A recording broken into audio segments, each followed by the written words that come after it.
What is happening out there, Roto Scouts baseball fans? Welcome to the MLB DFS lineup card show. I think that's what we're calling it. That's what I've been calling it anyway.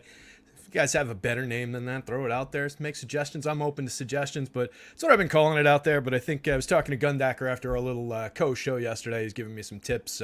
Got to start focusing a little bit more on things that people actually search for is apparently the key. Like use MLB DFS tips, strategy, shit like that in your titles, your descriptions out on YouTube. Apparently helps a little bit, helps people discover it. So welcome to any people who might have discovered this show from that. I think we know pretty much everybody who's going to be hanging out today, but love that the channel's growing a little bit. Hit the like button, the subscribe button helps us out, helps you find out when I go live for these shows. I'm going to stop shaking my desk. I don't know if you guys could see that on camera there, but I was moving my arms and the desk and the entire monitor and camera were shaking a little bit. Trey McKell in the chat says it's going on. Hope you're doing well too, Trey. Hope your Saturday's going well, bud. I am actually doing pretty well.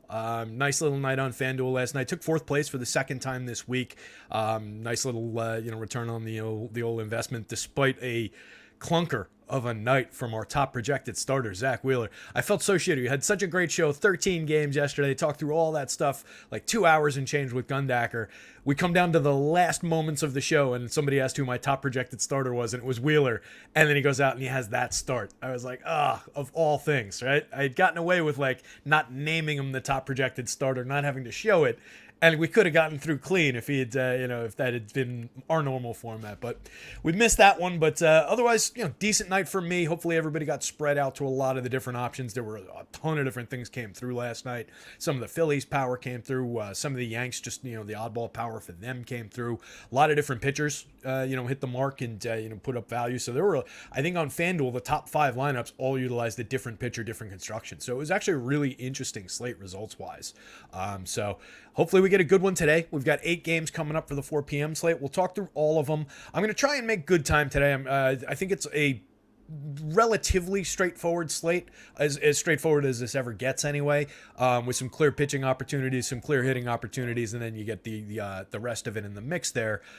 So we'll see how that all shakes out as we go through. But I want to try and leave everybody, myself included, like an hour to build lineups because we've got no time for late swapping. Everything starts within 5 minutes today. No time for late swapping. No time for mistakes with the rain. Trey's saying, glad to hear it. Gambled on Glass now, still and had St. Louis with Mookie and Smith. Had a 145 when it finished top 5. If you got anywhere other than Glass now, yeah. I got off the hook. FanDuel lets you make changes after a PPD if there's still games open. So FanDuel actually unlocks the game. So I had a handful of shares of Glass now, but I actually had a fair amount of Rays stacks that had to go in there. And what sucks is the optimizers don't unlock the games for the late swap tool, or at least the one I use doesn't. So I had to go in there and sit there and manually, like on the CSV sheet, just swap players in and out. It was a giant pain in the ass, but I actually think one of those lineups is the one that finished 4th. So that kind of worked out. Reds TJ Friedel hamstring placed on the IL. All right, we didn't need to know that. Just saw an update pop up there. Wanted to make sure a game didn't get postponed. Let me actually jump over and check that real quick because we did have a little bit of weather before we get into the game by game. Let me just make sure nothing got dinged even worse for weather. It looked like everything was fairly clean. Some like tepid warnings, but it feels like everything's going to play clean. Just some of those weird, like hot day, humid, muggy Midwest pop-up type storm. Hopefully no pop-up type tornadoes or anything like that. But I think we're going to be okay just based on what I'm seeing on Mr. Roth's page over at RG. Thank you to him. Yep, not giving away the farm on him, but it looks like we're clean there. So I would warn you guys in different ways if there were anything to be concerned about. Our pals over at Schmanishy Schmabs see things quite differently. Everything over there was red and yellow today, which was a bit of a concern, but I think the actual weatherman is telling a little bit more of the truth there. So let's dive in. I said we were going to make good time, and I want to make that actually happen. Let me minimize this back down so you guys can see. We've got all the... I had this set, and then I went to change something. I updated the run totals and then I forgot and blew it all back up. So let's get right into the mix here. First game on deck. Interesting matchup. We've got Andrew Heaney. Everybody knows about Heaney. You get the good, you get the bad. He's Dr. Jekyll, Mr. Hyde type, where he's going to give up some power. He's most likely going to give some home runs up here. He certainly has, to a high degree this year, a 9% barrel rate, 89.1 miles an hour of average exit velo, a 3.98% home run rate. But Heaney's a good strikeout pitcher. I mean, over time, he's been very good. This year, 24.3%. That's good, not great. Last year, 35.5% and 72 2/3 over 14 14 starts. When he's on form, Heaney is a lights out strikeout pitcher, up there with the best of them in the league. But you can see, major dip in the swinging strike rate, 16.8% down to 9.9 this year. Major dip in the CSW percentage year over year. Going back 2 years ago, he was more around this kind of a form, right? The swinging strikes in the CSW were better. The overall strikeout rate was more around this. So I think last year was a bit outrageous. We just had the good Heaney throughout those 14 starts. This year we're getting a little bit more of the mixed bag. But I do think there's a little bit of upside here. You can see he projects like in the middle of the board for 8,800, 9,800. I like him better at that DK price. I think you can mix and match him at the DK number a little bit more easily. But at 98, if he doesn't gain popularity on the FanDuel slate, I think I can use that. The Mariners, the confirmed lineup here, 25.4% strikeout rate. They are a free swinging lineup. There's definitely a lot of power, and you can see it coming through in the model right here. From 8.2 from Ty France up to 13.3 for Julio. There's a lot of home run upside through the heart of the order here, but there's definitely a lot of strikeout, at least in these guys. Ty France, nice hit tool in the long term, only hitting 257, 332 this year on the front end of his triple slash, but still only striking out 14.8% of the time. So he's good for putting the ball in play. All these other guys are good for strikeouts.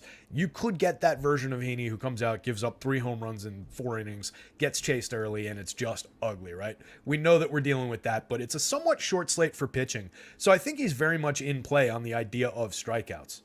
The kid on the other side, Brian Wu, MLB debut. It's really interesting. He's not available on either site, so we can gain a little ground, but I do want to touch on him because I think it's interesting what he's going to be providing for the Rangers. He was drafted just 2 years ago in 2021. He was a college pitcher. Ascended rapidly, never pitched in AAA, didn't pitch in AA before this year, was pitching well in AA this season in general, and is a decently regarded pitcher. He's highly ranked in their prospect. He was on a bunch of like next year's top 100 prospect type lists this year, but it was also on a bunch of those like this guy might be better off in a high leverage role in the bullpen type articles, because right now he's really a one pitch pitcher. He's got a good fastball, plus fastball that sits in like the 96, 97 range, upside to like 98, 99, good movement on the pitch, but he's really only got a developing slider and a developing cutter that are kind of low-end pitches right now that he's been working on in the minors, but they straight up took him as like a one-pitch, just rocket arm type of a pitcher with a fastball they really liked, assuming they could develop a secondary arsenal for him. With the rapid acceleration, never pitching in AAA, directly to the majors, unexpected here, I think that leads us to the Rangers' bats here. We're seeing a ton of power in the model. Part of this is using some league average numbers, obviously, because this kid's never pitched in the show and limited samples in the minors. But the Rangers are leading the league in runs per game. They're leading the league in total runs. There's a ton of power through that top end. I would throw Jonah Heim directly into that mix, particularly on DK. He should probably be more expensive than 4,700 at the catcher position where catchers are required. Let me actually see if we got this lineup confirmed. We have not gotten the lineup confirmed yet that I'm seeing. So this is the only lineup that we haven't had confirmed. I assume Heim is in there. He got the night off last night, if I'm remembering correctly. So I think we've got him at as a playable piece on the DraftKings slate. Devin's saying Garver's expected back for Texas today, so that would be an upgrade too. That would be why that lineup's probably not out yet. So definitely another major piece for Texas in terms of power. So that could be a killer spot there as well. Either one of those guys, I would definitely put in that spot. You get the back end with Grossman, Jankowski, and Leody Taveras down here. They're kind of mix and match pieces for cheap prices. They all do a little bit of the same thing with a little bit of speed, a little bit of pop. None of them is particularly good, but any one of them is serviceable to round off a stack. But really, where you want to make most of your lineups is in these top 6. Marcus Semien and Corey Seager, best infield duo in baseball in terms of power upside. Seager's having a nice year and just limited 112 plate appearances with the injury, but an 18.5% barrel rate, 56.8% hard hits, 5 homers already, a 245 ISO, 60% better than average creating runs over the 112 plate appearances. Semien, I don't think I need to sell anybody. He's pricey, 61, 4,000 is a little bit up there for a guy who hasn't really boosted his counting stats in like the last 2 weeks. I think he's been at that 8 home runs, 7 stolen bases for about 2 weeks, but he's involved in everything they do anyway. 133 WRC plus. I have no issues with going to Semien even at the price. I like Nathaniel Lau at his price, 4,700, 3,300. He's got a nice bat, a little bit better last year in the hit tool, a little bit better for power last year, but I think it'll come around. And he's another guy just been involved in everything. 17% better than average creating runs, doesn't strike out all that much, walks at a decent clip, puts the ball in play with a nice ability to drive it. Adolis Garcia, Josh Young, two power hitting stars right now in the lineup. Young come on really, really nicely so far this season. He's cut his strikeout rate by 10 points. This was problematic last year at 38.2%. He's down at 28.3%. I talked one of my, I have only one team where in season long where I own it with two of my buddies who I compete with in that dynasty league. So we decided to go in together on this team, and I talked them out of drafting Josh Young this year. So I'm not feeling great about that call, but I'm feeling good about the other 11 good calls that I made during that draft. So we'll sacrifice that one, but Josh Young having a nice year, 12 home runs, 233 ISO, 136 WRC plus, and like I said, just shaving 10 points off that strikeout rate makes all the difference in the world for him. Adolis Garcia, you can go to for power, a little bit of speed. Not running as much this year, but I don't really care. He's got 14 homers, 243 ISO. He's been excellent this season. So I think you're going to Rangers there. I think you're going to Mariners bats on the other side, going against Haney in smaller doses. And then I think Haney's playable. So 3 out of 4 on this one from me. Let's move on to the Cards and the Pirates. Interesting spot for the Cardinals bats. I think there's definitely upside for them going up against Luis Ortiz here. Young pitcher, kind of trying to figure it out. He's better thought of than what we're seeing in his results so far. 3.13% home run rate on 91.6 miles an hour of average exit velo allowed, 46.5% hard hits, a 12.7% barrel rate, 4.35 ERA, and a worse 5.23 xFIP. It hasn't been pretty, and the kid's only striking out 14.6% with an 11.5% walk rate. It's a little bit ugly so far for Luis Ortiz. So I think we can throw Cardinals bats at them. We lost Lars Nootbaar, but we got Brendan Donovan at the top of the lineup at a cheap price. Nice little correlated scoring piece, a 105 WRC plus, ability to get on base ahead of the team's power core, which is Paul Goldschmidt, Nolan Gorman, Nolan Arenado. Those three hitters, they're in the 5,000s on DK, they're in the mid to high 3s on FanDuel, but totally worth it. Ton of power, ton of run creation ability, 155, 148, and then Arenado bringing up the rear at a 108 WRC plus, but at least he's over the waterline. He had a terrible slump to start the season, so he's rounded into form. Goldschmidt and Arenado both 10 home runs on the year. Gorman sitting at 13 with major lefty power. You can see it's not actually shining through that much in terms of the power upside. I actually think there's probably a little bit more power here than the model showing based on what Ortiz has been so far this year, but it's not coming through completely in my power index here, so I'm curious to see how that plays out.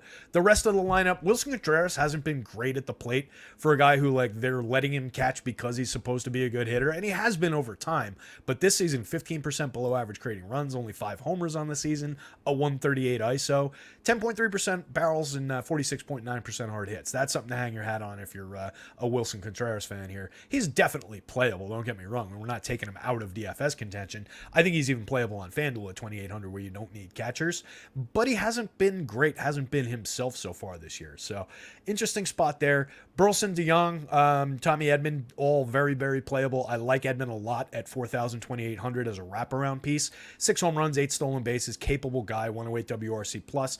Can knock one over the wall, but he provides good correlated scoring, individual scoring upside. Second base outfield, I like that positioning better than getting him at only shortstop on the FanDuel slate, but I'll take what I get. And then you have Jordan Walker in hitting 8th. They called him back up last night when Nootbaar hit the IL. 3,200, 2,700. He's in the outfield now. 269, 313, 385 in 83 plate appearances, most of which came at the beginning of the season before he went back down. 2 homers, 96 WRC plus, highly, highly regarded prospect, and was generating a 47.4% hard hit rate at that point. So I think there's a lot of value there at his prices. I expect that if the Cards get a little bit of ownership, he'll probably be a little popular because it's not like he's a secret, right? He was a major piece in drafts this year as a late prospect type pick. He was popular in the early part of the season when he was in the lineup. So I think you get some ownership around the Cards, but I think they're well worth it. Definitely going to be a part of my plans again tonight. Looking at the other side of this one, Devin, you're not actually alone. I actually like the Pirates a little bit here, a little bit on the top end of the lineup. It's not one of my favorite spots, but I think they're going to be a little under-owned for what their talent at least has been at the top of the lineup. And there are enough righty bats to throw at Montgomery here that it's a both sides-er for me. 20.5% strikeout rate from Montgomery, 4.48 ERA, a 4.07 xFIP. only a moderate amount of power allowed, 2.61% home runs, 37.1% hard hits, but he has given up a 10.3% barrel rate, so it's not like people can't make good contact against him. At 78.83, I think we definitely want to have Montgomery shares as well, going up against a relatively low-end Pirates lineup. Most of the teams in the league have been above the 100 mark for run creation collectively against left-handed pitching this year. They had, I think it was like a 105, if I remember correctly. It's in my article. They were one of the lower teams, but still above average by WRC plus collectively. And there are obviously, some capable bats. Andrew McCutchen playing on a Saturday this week, which is nice. He's been taking a lot of Saturdays off. 4,500, 3,300, 8 homers, 7 stolen bases. Nice return to form for him in probably one of the last years of his career. I can't see him playing much longer, but maybe based on this, he sticks around one more season in Pittsburgh. Brian Reynolds, great switch hitter. Their obvious star player in that team. 7 home runs, 8 stolen bases, 18% better than average. Nice little power stick, 14.8% barrels, 53.8% hard hits, a 209 ISO. Connor Joe, I actually took as my home run pick for the Pirates home run pick. Nice price, 3,400, 2,900 across sites, first base and outfield. Was on fire earlier in the season, 6 home runs, 3 stolen bases, 255, 346, 484. I think we can go with Connor Joe there at cheap prices.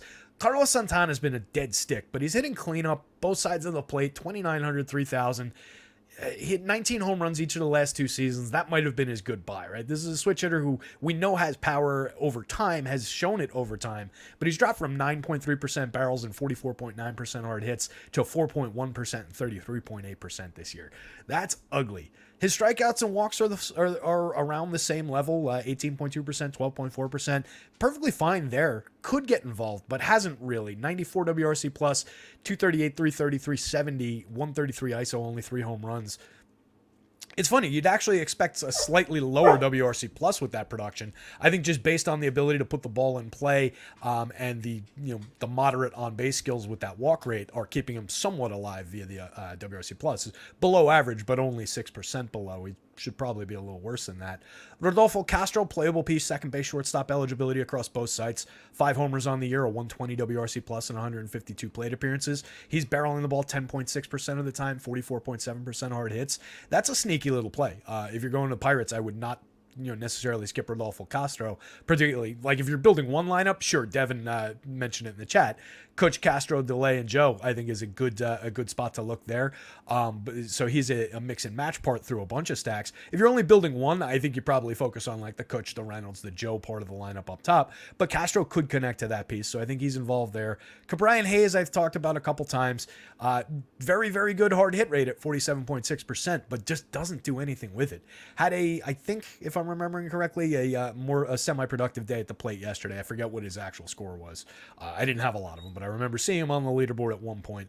Marcano, Matthias, and Jason DeLay rounding out the bottom of the lineup. DeLay, 1 home run, but slashing 319, 368, 449 with a 124 WRC plus over 77 plate appearances. You like to see that right side of the plate going up against Montgomery. So as a cheap catcher play, 2,700 on that DK slate, I absolutely think he's in play, and I think that's a good call there by Devin in the chat.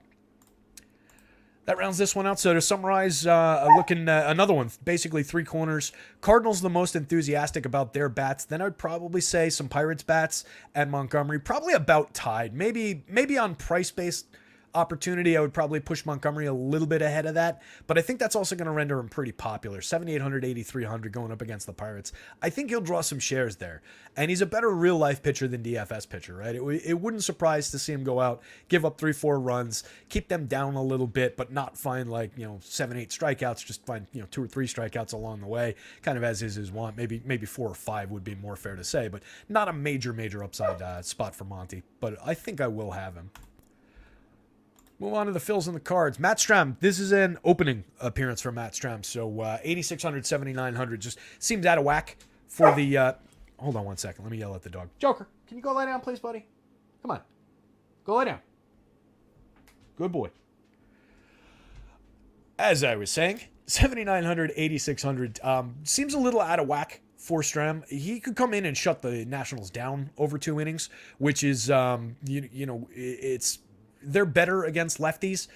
which we've looked at a few times this season, but it's not overly difficult to shut this lineup down. And he's got a 33.1% strikeout rate in this hybrid role. 7 starts, handful of relief appearances, 39 and a third innings. But I think we're only getting him for 2, maybe pitches into the third. I can see a reliable 2 innings from him because that's what he's done in a few recent relief outings.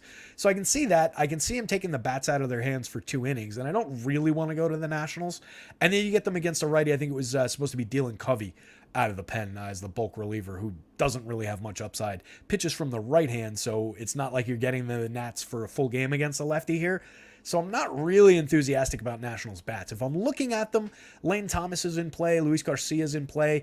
Jaime Candelario, big game last night, ruined Zach Wheeler's day, ruined a lot of my lineups. Most of their scoring came from him last night, at least against Wheeler. But he sucks against lefties, so I think at least 1 dead plate appearance for him, and then you see what you get if they bring the righty out of the pen. 7 home runs on the season, a 202 ISO, 118 WRC+. He's been okay, serviceable, but 6.7% barrels, 37.2% hard hits. We know what we're getting with that guy. Joey Meneses, nice season with the hit tool.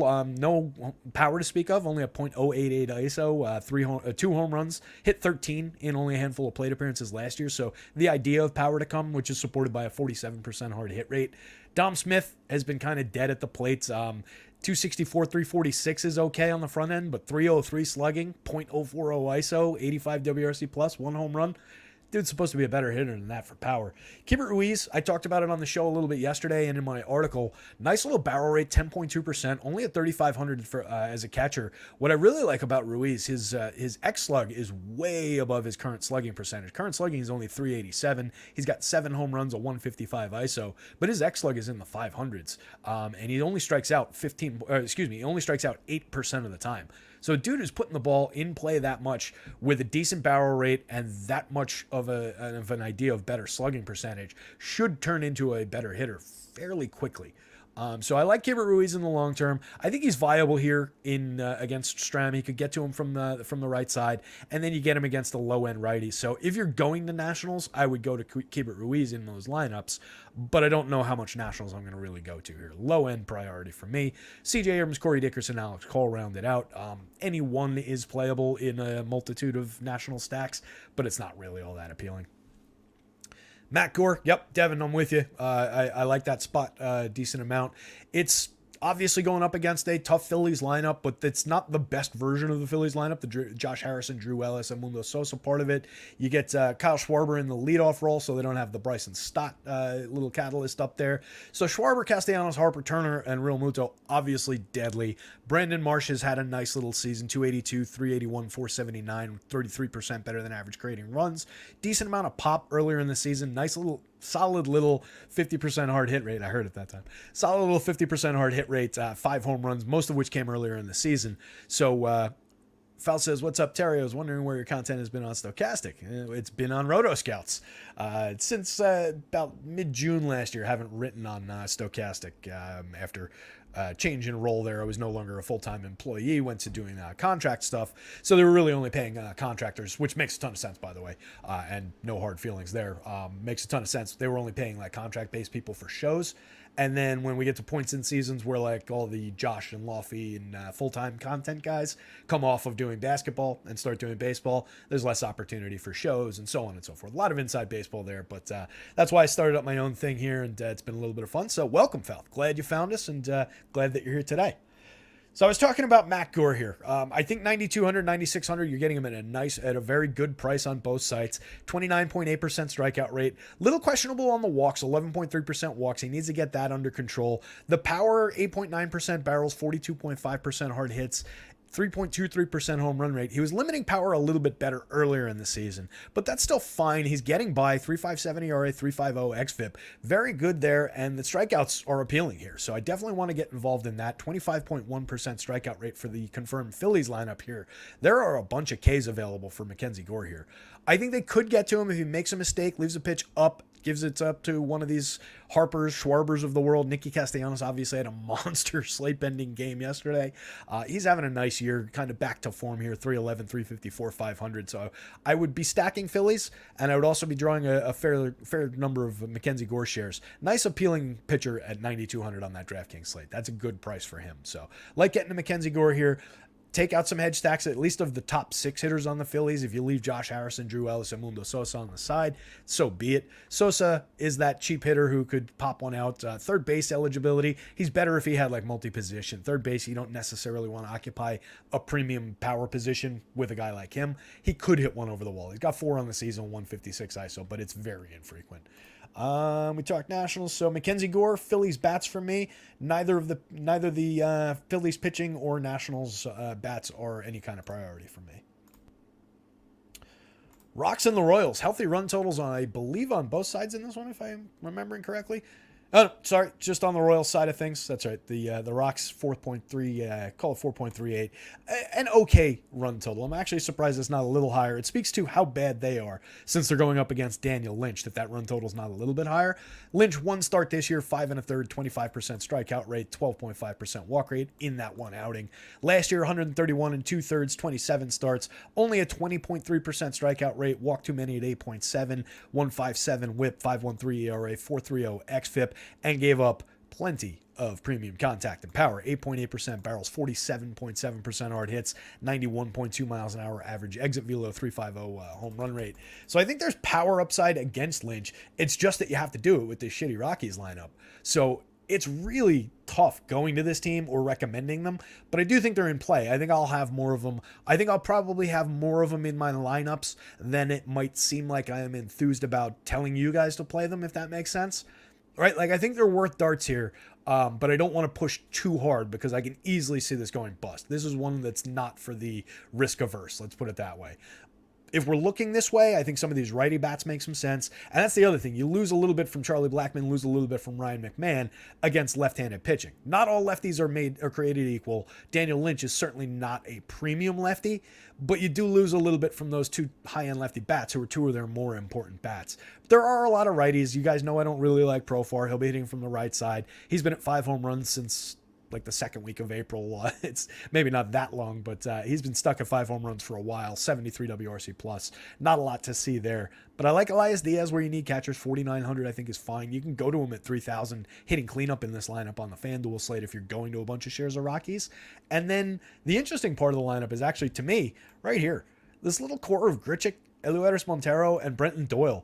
There's a good amount of power in that, at least theoretically with Eleuders Montero. We haven't really seen it yet from him. We know there's power in Grichuk, 47.4% hard hit rate in his 109 plate appearances. He's only turned it into 1 home run and 133 ISO, but we've seen this guy hit 20-plus home runs in a season before. We know he's a good stick, and he's been creating runs. He's hitting actually very nice little triple slash so far in the small sample. And then Brenton Doyle, 14% barrels, 99 plate appearances, 4 home runs. I like that. I'll take opportunities on that at 3,600, 2,800 across sites. So I think that's a good enough play. Devin saying, yeah, Grichuk is such a good one-off, but Colorado is just awful. And I'm totally with you on that, right? This is a bad baseball team. They're below average creating runs, I think, against both hands. They have plenty of strikeouts available for Daniel Lynch if he was one to go find them. I just think there's enough on the bone that you can throw at least the righties against this lefty.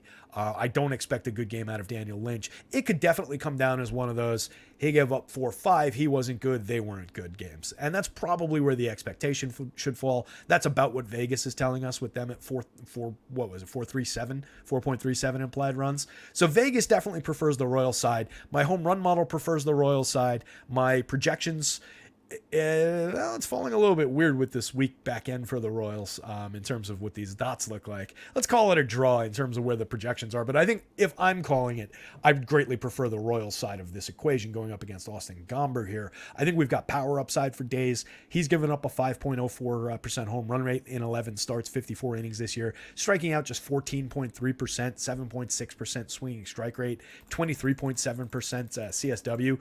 Those are down this year over year, 9.8% swinging last year, 25.1% CSW.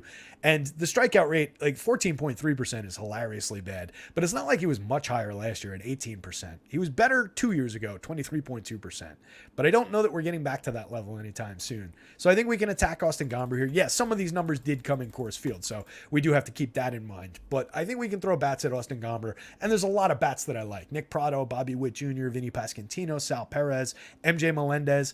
all 5 of those guys, MJ I brought up a bunch of times, 13.6% barrels, 55.2% hard hits. Somehow that's only turned into 5 home runs and a 153 ISO, but I believe in that power bat for 3,400, 2,800. He's got eligibility at the catcher corner spot on the FanDuel slate for 2,800, which is interesting. He'd be more interesting with catcher eligibility on DK, but then you'd have to make the him or Sal Perez decision, which is always Sal Perez. 279, 315, 517 for Sal, 12 homers, 239 ISO. Nothing not to like about him. But Prado, Witt, Pasquantino. Witt's come on in recent weeks, 10 home runs, 17 stolen bases on the year, up to a 198 ISO. Still below average for the WRC plus, but I think that'll come around, 11.9% barrels. I like Prado a lot. He's still cheap, 3,000, 2,900, despite now 296, 402, 426. 34% better than average creating runs in 127 plate appearances. Eligibility at first and in the outfield. 10.4% barrels, 44.8% hard hits. I don't really care about the 32.3% strikeout rate right now. He even walks at a 12.6% clip to support that 402 on base. So I like Prado, lefty, in ideal for 3 hitters in that top group. But Vinny Pasquantino doesn't lose a ton and is very difficult to strike out at 12.4%. You get the Michael Garcia, Drew Waters, Matt Duffy portion of the bottom end. Edward Olivares is interesting in the 7th spot, 2,900, 2,800. Little bit of power, mid-range speed, 5 homers, 5 stolen bases, a 91 WRC plus and 158 tries.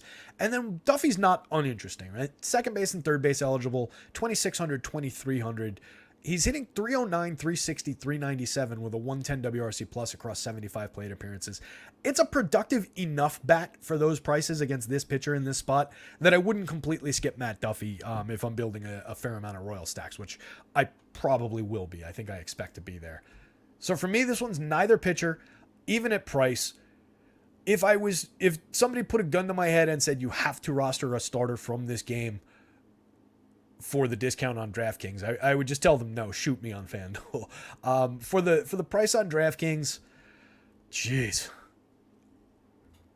I think I'm taking Daniel Lynch, ugly as that might be. I think there's a little bit more believability in well, not even. I mean, it's so similar and ugly on both sides.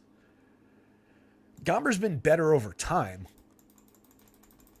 but he's going up against a slightly better lineup that's seeing a lot more runs in Vegas. Shoot me on both sides. I don't want either of these guys. Cue the 12 strikeout Daniel Lynch game with that. Next game up on deck. So that one was all bats. Rockies in small doses, Royals in better doses, but I think there are interesting bats in the Rockies lineup. Angels, Shohei Ohtani leading off at 6,300, 4,400. Mike Trout hitting second, 6,000, 3,600. Drury, Ward, Thace, Renfroe, Walsh, Renifo, and Soto. So an interesting looking configuration for the Angels here. No Mickey Moniak in this one. The projected lineup came out curious with Moniak hitting where Drury is, no Taylor Ward, Thace hitting where he is, then Renfroe down the lineup. So I was curious to see how this one came out here. I think they're worth maybe a couple of shares, just based on the idea of low-owned Trout, low-owned Ohtani, maybe some Drury, maybe some Ward or Renfroe, or maybe some cheap-ass Jared Walsh there. Jared Walsh for 2,100, 2,300 is a discount, but they're going up against a very good pitcher in Christian Javier. Javier is a high-end option today. I think he's my second highest projected starter. 10.6, 10.8 across sites, I think is perfectly fine. 4.24 xFIP, a 0.99 whip, a much better 2.97 ERA. So there is a little bit of a noteworthy difference between the ERA and the xFIP, but we know this kid's good. 63 2/3, 11 starts this year, 26.8% strikeout rate, 12.9% swinging. He was better last year, 148 2/3, 25 starts, 33.2% strikeout rate, 2.54 ERA, 3.53 xFIP. Was better at limiting power last year too, which is why I scrolled over. I did want to touch on that. This season, 39.2% hard hits and a 12% barrel rate. That's up from just 7.2% barrels and 33.3% hard hits last year. So there's a little bit of probably happenstance around that, but hard hits are way up. Average exit velo is up a little bit.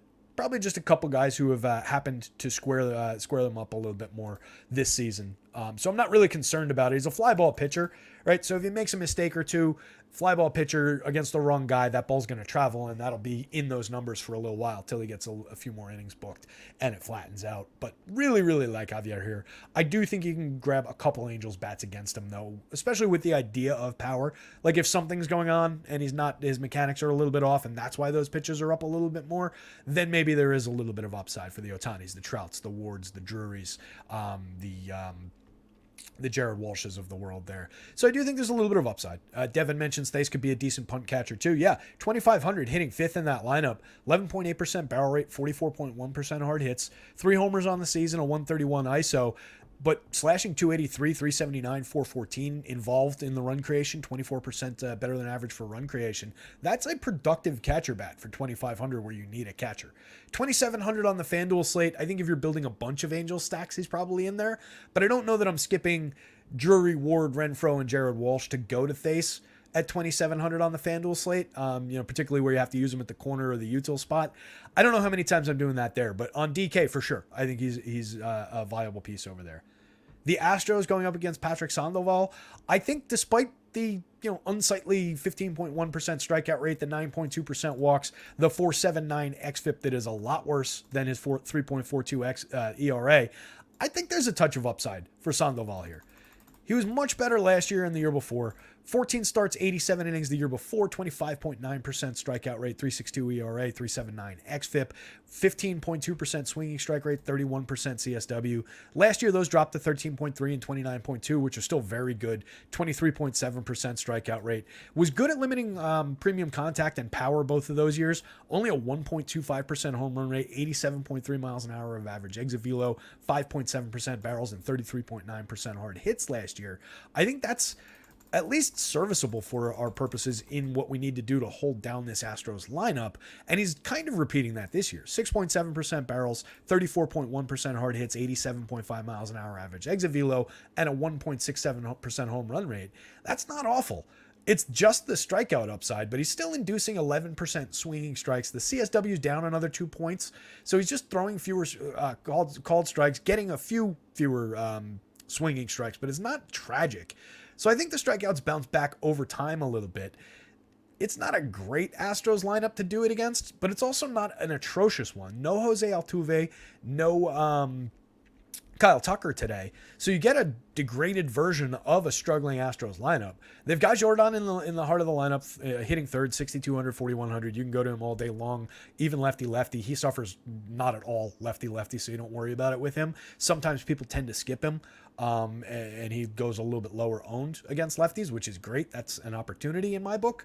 But outside of that, a lot of these guys have struggled. A lot of these guys have underperformed. And then you get like the Mauricio Dubon in the leadoff role. He's been fine, 290, 324, 379, but 4% worse than average. No real power threat to speak of there. Pena hasn't provided much pop this year, only a 6.1% barrel rate, 33.3% hard hits, 8 homers, a 182 ISO is fine, but not a ton of premium contact out of him, like none out of Bregman, none out of Abreu. Not much out of Chas McCormick, certainly not to his usual levels. Bottom of the lineup, Jolks, Jake Myers, Martin Maldonado. Myers has been okay for run creation. A little bit of a barrel rate there at 9.3%, 5 home runs in 157 plate appearances. But these aren't those cheating Houston Astros that were so elite from a couple of years ago, at least not right now in this current form. So we will see what happens with this Astros lineup, but I think you can get away with a few shares of Sandoval. He's not great. Like, don't get me wrong. You can see the projection right there, right? 21.35. That is not a high FanDuel projection. But on the idea of a semi-short pitching slate, he's cheap at 8,000, 7,800. He could go out there and give you 6 clean innings. Book you a win, book you a quality start. I think there's enough upside. His bats are going to need to win it for him, obviously, going up against Javier. So I think you get the better chance at the win bonus, better chance at the quality start from Javier. But there's a nice discount baked into Sandoval. So he's not off the board for me. I would take shares of Astros bats against him. But I think if I'm ranking it, I would probably go Javier, Sandoval, Angels, Astros. Oddly. I just don't like what the Astros have been doing, really. And you can see in my model, they're not getting great projections. They're not getting great marks in the home run rater. They're going up against a pitcher who doesn't allow a lot of power, doesn't allow a lot of hard hits, even when he's not on form, even when he's allowing this much contact, giving up too many opportunities via the walks, via the whip. I think that he's got enough ability to keep them down that I'm not overly excited about getting Astros stacks. So lower priority for me. But if you're going there, you're going to like Pena, Alvarez, Bregman, maybe Chas McCormick, maybe working a Martin Maldonado for 2,400. Hope to book that 1% owned oddball home run, but it hasn't been pretty. 197, 282, 299, 66 WRC plus. He's got the 3 odd duck home runs. That's what you're hoping for when you go to Maldonado. I think everybody knows that. Let's move on. 3 games left on deck. 20 minutes to go before that hour till lock mark that I was hoping for. So I think we're on pretty decent pace here. Dennis in the chat, Dennis XX Cubs fan, buddy, says, need to watch in those Detroit urban survival videos. They teach you how to get away when somebody puts a gun to your head. Devin likes the bottom portion of Houston here. Okay, let me go back and take a look. We got time. Let's take a look. I do like over time Chas McCormick. I think he's better. 10.2% barrels was better for hard hits and barrels the year before last year, which is not captured here. But this year, 233, 310, 433 does have a 200 ISO, 7% better than average, creating runs, 4 home runs, 4 steals. And you do get a handful of home runs out of each of these guys. Jolks hasn't been bad. He's cheap, 2,800, 2,600, 267, 285, 404, 88 WRC plus. Isn't great, but when he's getting a moderate amount of power and some stolen bases in the counting stats department for that cheap, for DFS purposes, I think it's fine. Myers, like I said before, 5% better than average, creating runs, 5 homers and 157 plate appearances. That's also fine. Like like I pointed out, there's 9.3% barrels. So at cheap pricing, I don't disagree that you can go to that part of the lineup. But it's just, again, I'm not looking to necessarily attack Sandoval all that aggressively. And if I'm taking the 4 home runs, 5 home runs, handful of power output instances away from McCormick, Jolks, Myers, and Maldonado, what else have they really given me this season?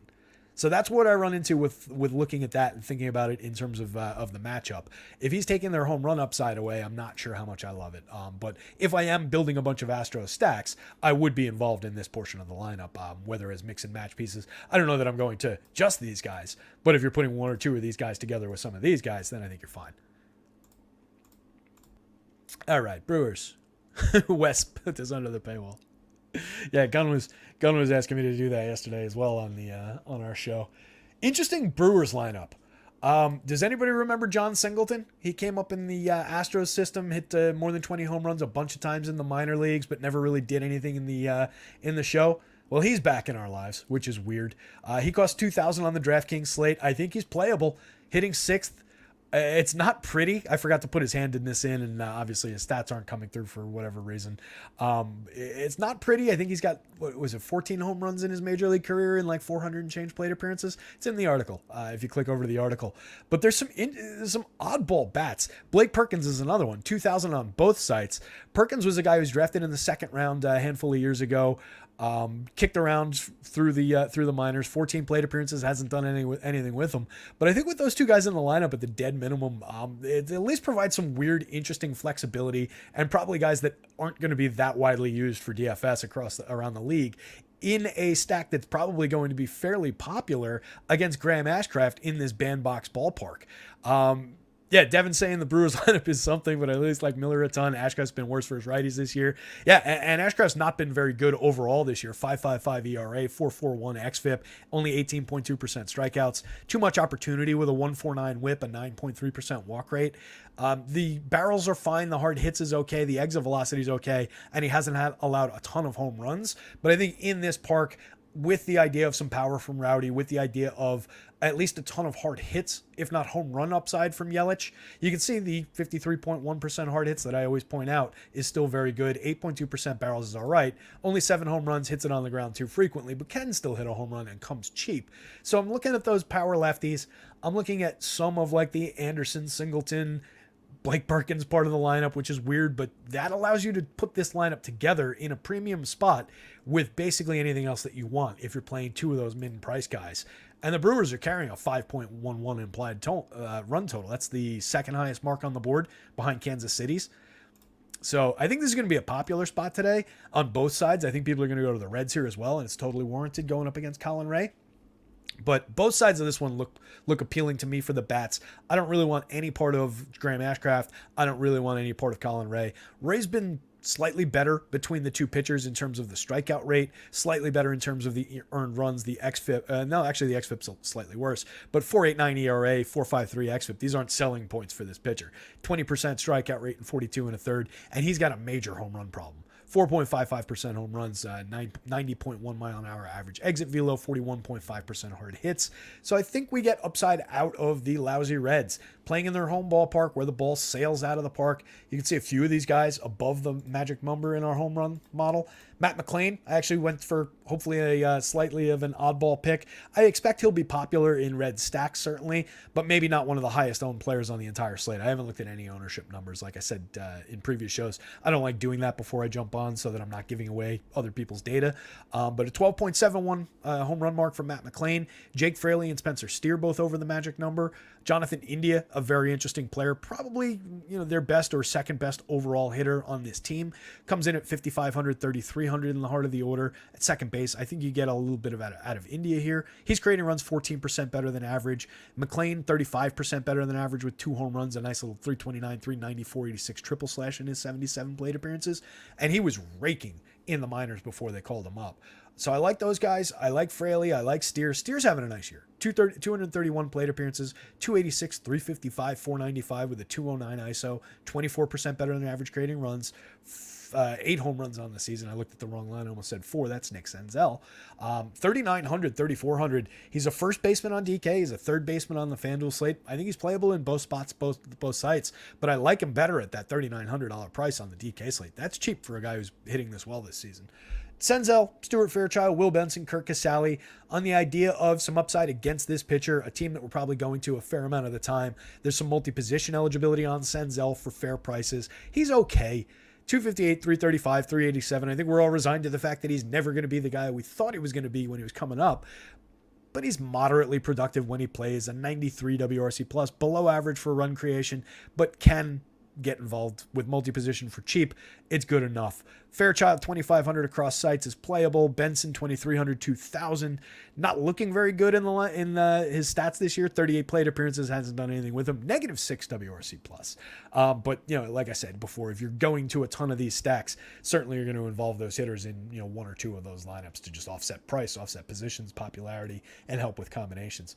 Lot of cheap bats in this game. A lot of upside for offense in this game.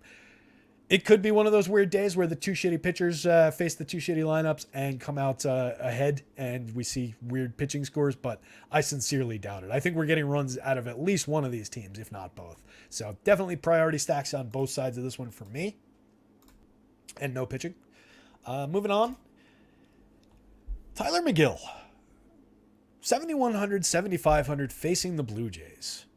As value pitchers go, he projects kind of, lower middle part of the board.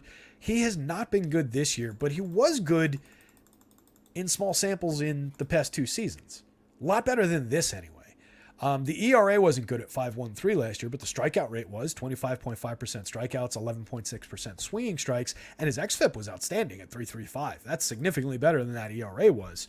Wasn't giving up a ton of power, too many barrels, a few home runs, 3.50, but not a ton of hard hits. So I think it was a lot better, 47 and a third last year, smaller sample from last year, larger sample from the year before, 26.1% strikeouts, even more swinging strikes at 12.1%, better CSW, 5.01% home runs, 41.8% hard hits, too many barrels. So there is too much power allowed.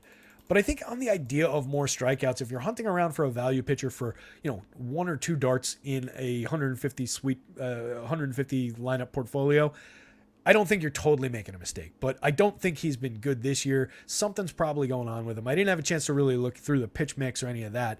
17.6% strikeouts this year, down to a 9.5% swinging strike rate, only 24.7% CSW. The 4.67 ERA is bad. The 5.10 xFIP is worse. So he just has been off. So I don't really like it here. It's just not a good spot. So I think I'm probably going to more of the Toronto bats here. You get the expensive top end. George Springer's coming on nicely. 8 home runs, 9 steals on the season. A 104 WRC plus up to 259, 326, 400. You like to see more power, but I think it's starting to come on. I've mentioned Vladdy's struggles for counting stats in terms of his 8 home runs, his 166 ISO, but his 13.9% barrels, 56.7% hard hits are both well up over last year. So dude's going to hit. I'm not worried about it. And as far as McGill goes, we're also showing a ton of power here for the Blue Jays. I need to mention that based on all that power we've seen. So the idea of strikeout potential at those cheap prices from McGill was what I was kind of trying to get at there, but I don't really love it, and we're seeing a ton of power here. The Blue Jays will probably be popular against him here too. I would expect they're projecting pretty well across town. Brandon Belt, finally getting him back in the cleanup spot, 2,500 across sites at first base. Love that opportunity for home run upside. Getting involved, 117 WRC plus in his 152 plate appearances. Only 2 homers, only a 126 ISO so far, but still 9.7% barrels, and we know the guy can hit home runs. So at a cheap price, I like owner Brandon Belt there. Whit Merrifield can get involved for a cheap price at second base, outfield eligibility across sites. Varsho's been bad, but is now cheap at 3,600, 3,000, still above the magic number for home run upside. Has 9 on the season. Hasn't been terrible in terms of the counting stat part of the home runs, but only a 167 ISO, only a 7.1% barrel rate, 35.5% hard hits. The hard hits are right around where they were last year, but he was barreling the ball more frequently in his batted ball events, which is where I think, kind of the dip in overall quality has come from.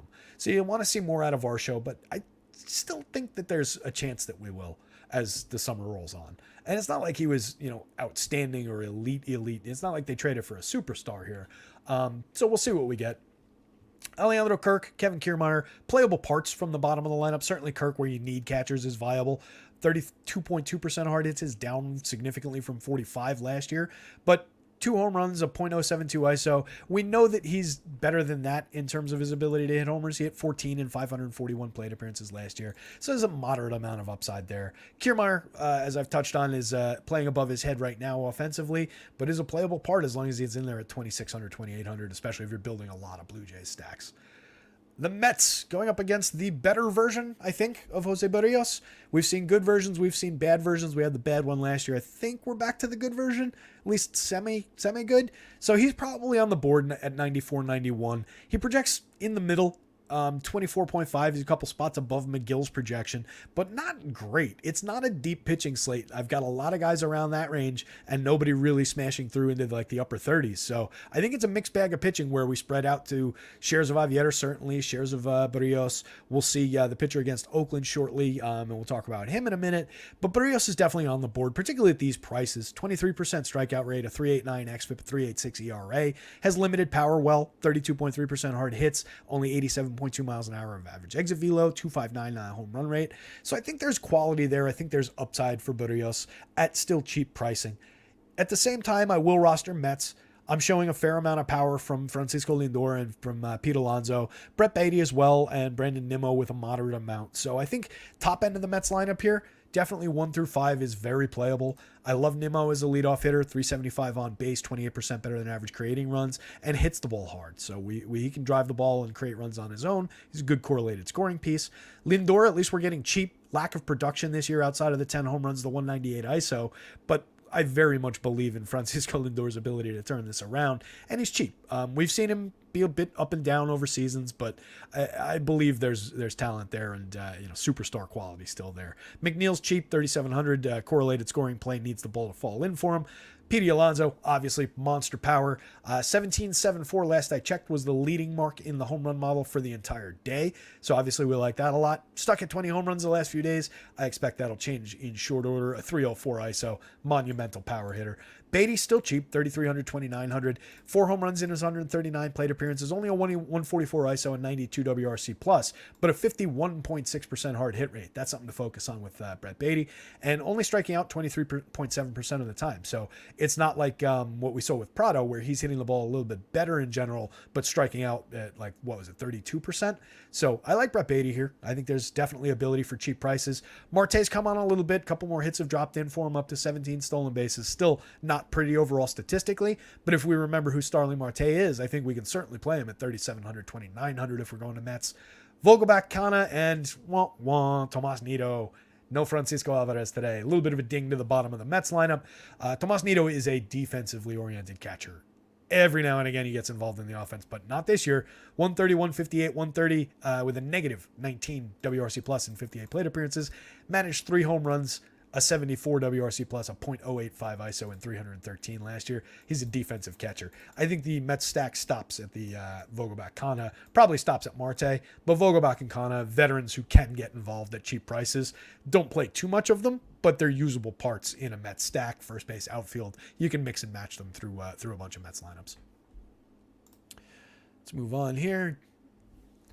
Dev's throwing in a bunch of good feedback here. Let me see. Dev's saying, I just don't buy what McGill could do. He was always good versus righties, but worse to lefties, definitely. This year, it's just bad. Yep. Citi Field's annoying to play bats in, but Toronto probably does enough to him here. Yeah, and that's how I'm seeing it. Like I said, I think there is that idea of a few additional strikeouts for him if he can find them, but the Blue Jays have been very good at limiting strikeouts for one. You can see at the top of the lineup there in the teens for all three of those superstars. It's 19.8% for the entire lineup there. So it's not pretty for McGill's opportunity. I just think he's very cheap for a guy who was in those mid-20 numbers in seasons past. So it's the memory of potential more than it is the reality of it, I think, with McGill here. So that brings us... Oh, we're at the last game. How about that? We are, right? I didn't skip anything, did I? Brewers, Blue Jays. Yep, we talked about all that. All right, let's talk Luis Medina. 4 starts, 27 2/3, a 20% strikeout rate, 6.83 ERA is ugly. The 4.48 xFIP, at least, he's got that to live with. Certainly better than the 6.83 ERA.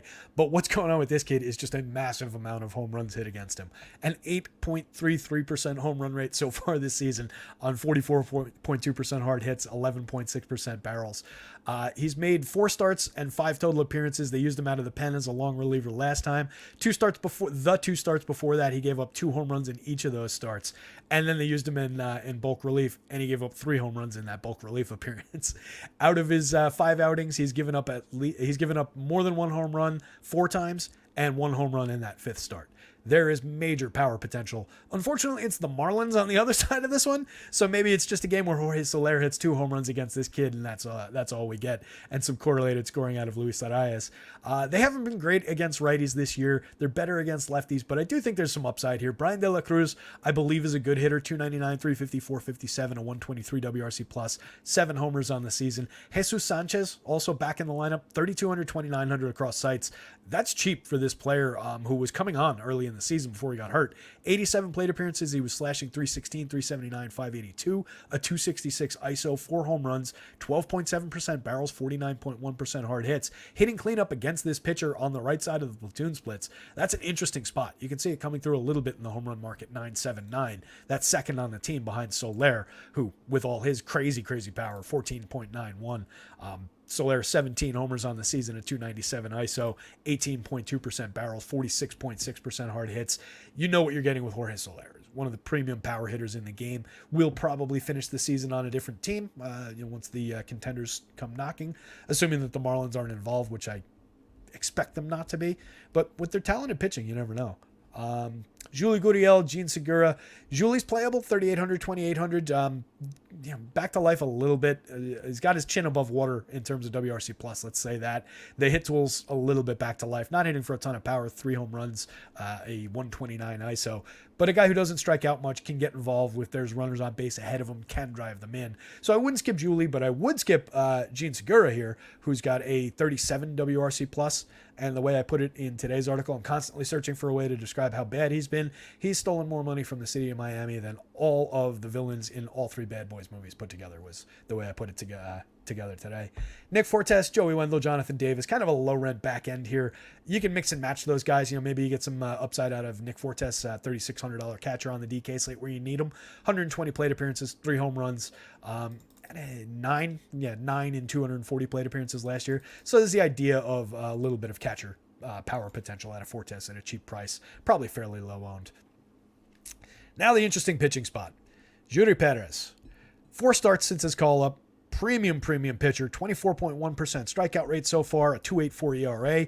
The xFIP is a lot worse at 4.80. He's walked way too many at 12.7%, but he's induced a 13.1% swinging strike rate in the show so far. He's allowed too many barrels at 10%, 38% hard hits is 89 miles an hour average exit velo. That's sustainable. That's fine if he's keeping the ball down, but he hasn't been keeping the ball down. 3.80% home run rate, 18-degree average launch angle. while I think he is an outstanding option today, 8,700, 9,300 across sites, he is my highest projected pitcher, and I will own tons and tons of shares of him. I do think there's a little bit of sneaky potential in going to a handful of A stacks. You can see a little bit of power creeping through in the model here. Seth Brown, JJ Bleday showing a little bit of power. Shea Langoliers showing a little bit of power as another potential cheap catcher option. Ryan Noda showing a little bit of power. It's mostly around the lefties. I think you can work in Esteury Ruiz for his ridiculous speed. A little bit of on base. You'd like to see this go up a little bit so that his stolen bases can go up for us and he can chase that 100 stolen bases all season. That would just be a ton of fun if he starts getting on base a little bit more. But I think you can use Ruiz, Noda.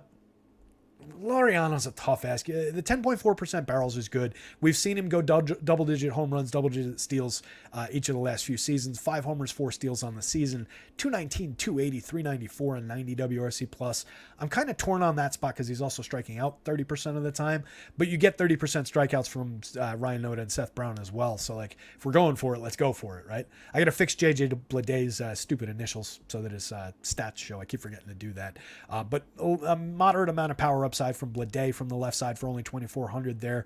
Peterson, Tony Kemp, Nick Allen, kind of low rent on the back end of the lineup, but I do like Shea Langoliers, both in the long term and in general in this spot. 7 home runs on the season, a 168 ISO. As a sneaky catcher play, a guy with a 10.3% barrel rate for only 2,700, I think that's viable there.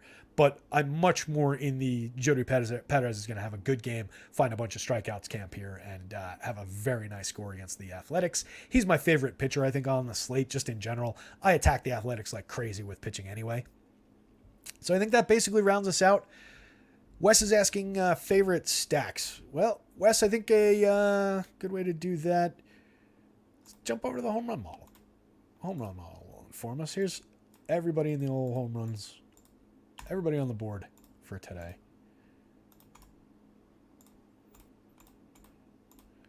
Pete Alonso leading the way. Vladdy. Rooker's not playing. Jorge Soler. So kind of a mixed bag. We saw the power opportunity for the Angels here.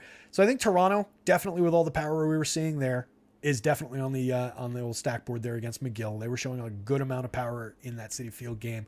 The Reds are very much in play. They're showing a little bit of power. Both sides of that game, I think, are in play. Reds and Kansas City. So probably like Toronto, then like the mixed bag of those two teams. Where are we on the run totals? Who am I forgetting? I think the Marlins definitely against that power that we've seen from the Oakland pitcher, I think is viable. St. Louis, viable. I know I'm naming like half the board here. Oh, the Rangers. That was the other one that I forgot. Going up against that one pitch pitcher. I think there's a lot of upside there for the Rangers. It could be one of those spots where, a power fastball, and if he does have that developing slider working for him, it could be one of those spots where brand new pitcher, baffles some free swinging hitters. But I think there's significant upside for the Rangers stack here as well. And you can see a ton of power shining through for the top end of that lineup. So probably when we're talking premium teams, Rangers and Blue Jays, and then when we're talking some of the value teams, Brewers and Royals. With some Marlins. Scrolling over to the pitching board. Kind of obvious. Like I said at the top of the show, it's basically a straightforward slate, especially in terms of the pitching. Jody Perez, Christian Javier, I think are obvious names at the top. And then we've just got this broad range right here of playable pitchers. I think from here to here, there's nobody I wouldn't play. I don't love the idea of playing Austin Gomber in that group, but I would play Sandoval. I would play limited shares of McGill, certainly Barrios, Heaney, Gore, Monty, Aviera, and Perez. I think is a good little pool of pitchers, and I don't really see any need to go to these guys. Strom, like we talked about, is a opener. Ashcraft in that ballpark, Colin Ray in that ballpark are targets for bats to me. Luis Ortiz is a target for St. Louis bats. We talk even the Colorado bats there, I think are potentially interesting against Daniel Lynch. A lot of value on the board today. It's going to be really interesting to see how stacks come together, how combinations of stacks and pitchers come together, and then what people start doing in terms of like, I've got all this crazy salary left. Should I start doing like 3-2-2 type stacks, or combining smaller stacks, or do a full stack and a bunch of one-offs that are pricey star-based one-offs? So I think we might see high ownership on some of the star caliber players, high ownership on some of the spendy options, where some of the mid-range options kind of go by the wayside in some of these spots because people are saying, hey, I've got all this salary why don't I roster Mike Trout? Why don't I roster Shohei Ohtani? So I think it could be interesting opportunities-wise for some of those lower-end, less costly players in a sneaky kind of a way. We'll see how it all shakes out. I think it's going to bring us to the end of the show. We're right at the hour mark for building lineups, so go get them, gang. Good luck out there. Any questions? I'll be building lineups for the next hour, so ping me in the Discord. I will try and answer them. No promises, though. Good luck, everybody.